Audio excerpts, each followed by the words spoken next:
Bonjour à tous, bienvenue dans cette nouvelle vidéo du lundi, c'est David pour l'analyse du sentiment de marché des cryptos, l'analyse du Bitcoin et des différentes dominances. On va aussi regarder quelques alts aujourd'hui pour étayer une petite hypothèse sur le marché actuellement.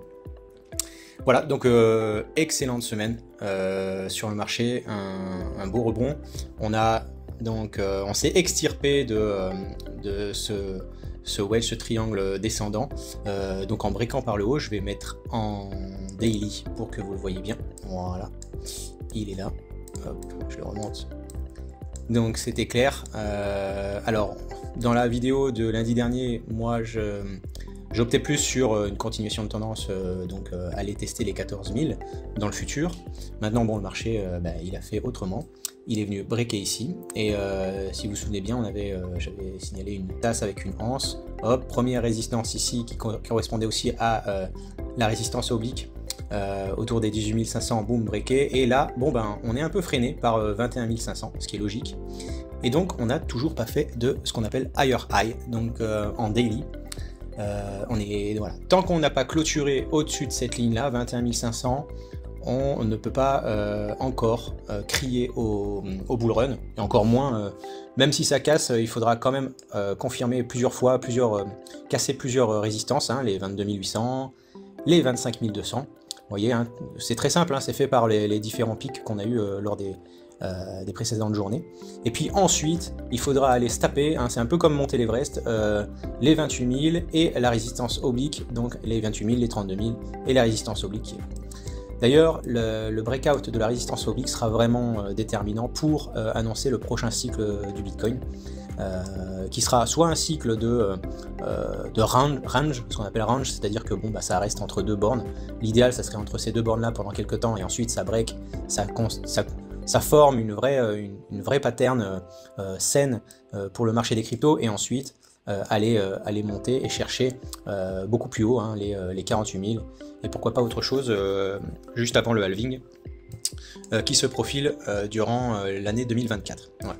Donc pour l'instant, c'est très simple, on s'enflamme pas, c'est très bien pour ceux qui étaient en position, bravo. C'était un petit peu un pari quand même.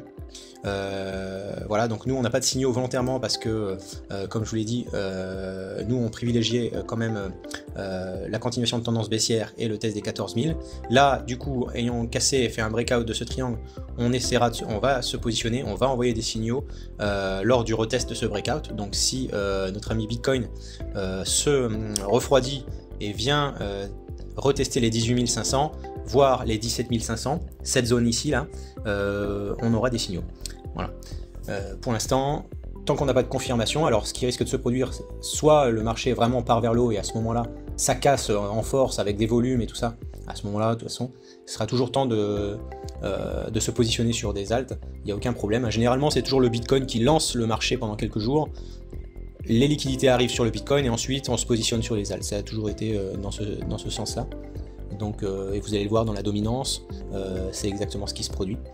Voilà. Donc, quand il y a des gros mouvements de Bitcoin, quand c'est vers le haut ou vers le bas, souvent, et c'est toujours le cas d'ailleurs, la dominance du Bitcoin s'apprécie. Ensuite, le Bitcoin se calme et la dominance des alts reprend du vert. Voilà. Pardon. Donc là, à ce niveau-là, on n'a pas 50 scénarios. On a, premier scénario, ce qui serait bien, c'est ça. Voilà, oui, hop. Deuxième scénario, je vais essayer de le dessiner dessus, c'est carrément, on s'enflamme, voilà, et on vient tester les résistances. Troisième scénario, fake breakout, hop, on vient à la limite retester ça, hop, et tac, voilà. Bon, ça serait peut-être catastrophique. Il y aurait peut-être aussi une idée comme quoi on ferait juste ça et ensuite on partirait à l'eau. Donc on va dire 3 à 4 scénarios. Mais en tous les cas, c'est un bon signal durant cette semaine. On a un bon signal concernant le marché des cryptos. Autre point que je voulais vous partager, ça je vais l'enlever, tac. Voilà. Autre point que je voulais vous partager, c'est la notion de bull trap. Si certains ne savent pas ce que c'est, en fait c'est le marché fait croire à un retournement de tendance, et donc la plupart des traders et investisseurs se disent ouais, le marché reprend, c'est incroyable, j'ai fait 20% en 3 jours, c'est exceptionnel, tout ça. Et en fait, le marché a piégé, hein, c'est un piège, le trap, piéger les bulls, c'est-à-dire les traders ou spéculateurs qui pensent que le marché, ça y est, on a touché le dip, donc on se positionne, on se positionne intégralement sur le marché, et advienne que pourra, on reste pendant quelques semaines. Ça peut être un piège pour les bulls. Alors j'ai tout simplement trouvé une petite photo sur le net, donc si vous voulez en savoir plus sur le bull trap et sur les bear trap, parce que ça existe aussi pour les ours, eh bien n'hésitez pas à regarder, il y a des bons tutos là-dessus ou des bonnes explications. Donc en gros c'est voilà, on a une décharge, on rebondit, tac tac tac, on crée des résistances et des supports, on casse la résistance et ça crée en fait un sentiment de rebond, et voilà, le marché reprend, et en fait boum, on vient retester la résistance qui se fait pulvériser, et la résistance qui était support, donc qui devient support et qui se fait pulvériser. Tous les stop loss des personnes qui se sont placées à ce niveau là, donc les stop loss ici ou là, se font exécuter, et ça fait comme un château, enfin comme des dominos ou un château de cartes, boum, ça redescend, et là à ce moment là le sentiment de marché s'inverse complètement, et donc les bulls deviennent bears, enfin et les bears sont toujours bears, donc c'est très mauvais pour le marché.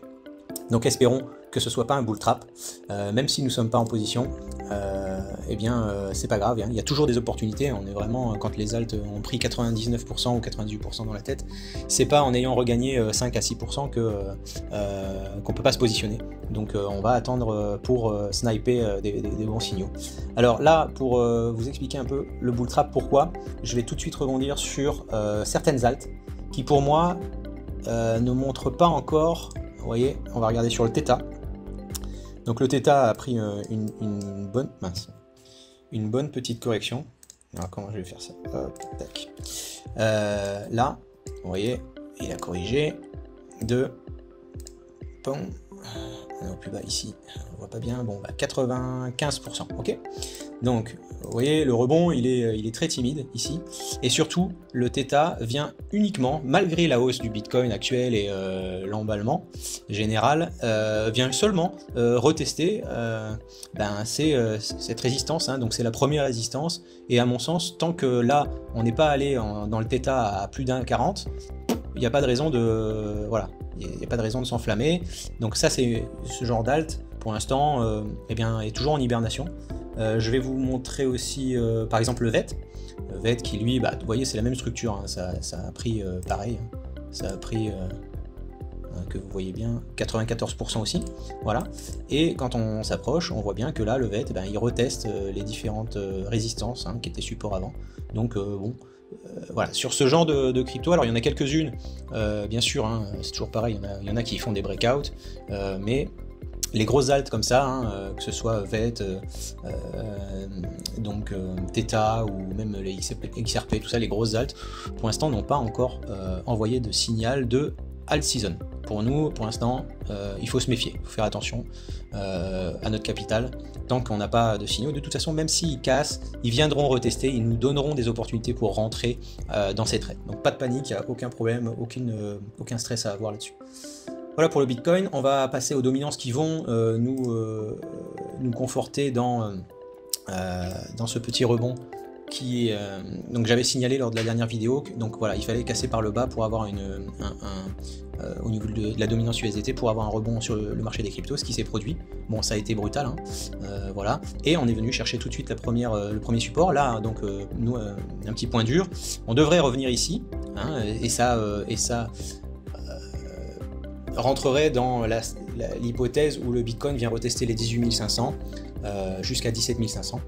Suivant les stop loss exécutés, tout ça, et ensuite revenir chercher donc ce support oblique à 6,70. Enfin bon, après avec le temps ça évolue, mais vous voyez, parce que ça monte, donc entre voilà, les 6,60 et 6,90.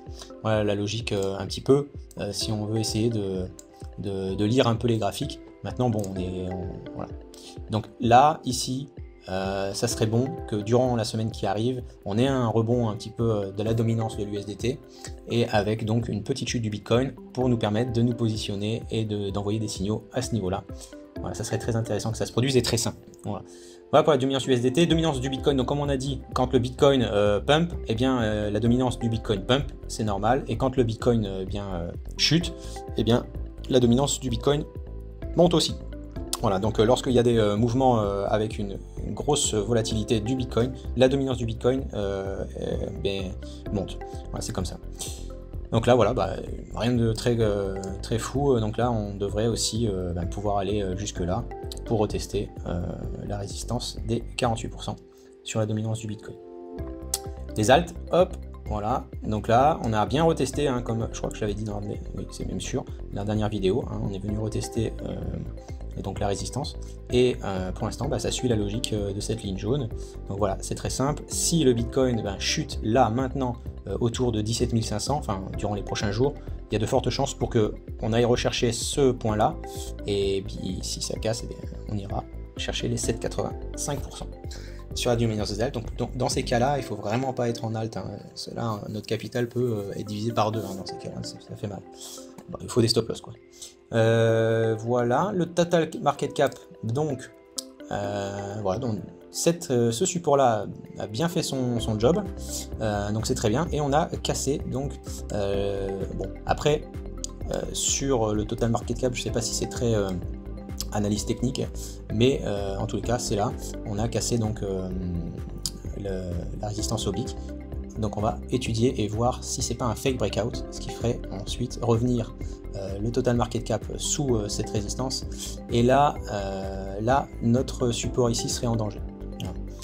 Mais pour le moment, c'est un bon signal pour le marché des cryptos. Que ça continue comme ça, c'est très bien. Et des signaux arriveront. Et si la tendance à moyen terme continue à envoyer des signaux verts, eh bien nos signaux de trading seront très bons et nous permettront de faire des gains.